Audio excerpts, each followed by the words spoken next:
Bonjour, aujourd'hui on va voir comment répartir les charges de la comptabilité analytique d'exploitation. Tout d'abord, il faut savoir que les charges de la comptabilité analytique d'exploitation sont calculées à travers les charges de la comptabilité générale, spécialement enregistrées la classe 6, qu'il faut corriger. Donc il faut apporter deux types de corrections. Premièrement, il faut retrancher les charges non incorporables. Ce sont des charges jugées par les dirigeants qui ne se rapportent pas à l'activité de l'exploitation de l'entreprise. Donc ils sont liés à la décision du dirigeant.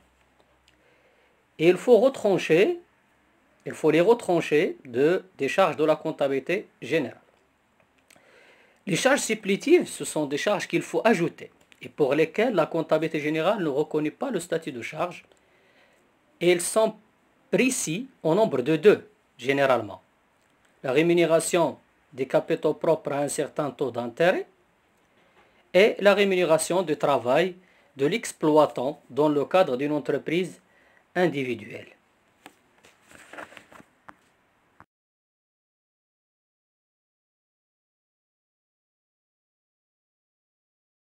Une fois calculées, les charges de la comptabilité analytique d'exploitation se divisent en deux catégories, les charges directes et les charges indirectes. On appelle les charges directes les charges qui sont directement liées au coût. Ça veut dire qu'on peut affecter facilement soit au coût d'achat, soit au coût de production, soit au coût de revient. C'est le cas des achats, de la main-d'œuvre et des autres frais directs comme le transport sur achat ou le transport sur vente. Les charges indirectes, par contre, ce sont des charges communes qui concernent toutes les sections de l'entreprise.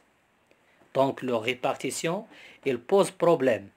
Il faut passer par un calcul intermédiaire avant de les affecter au coût d'achat, de production ou de revient.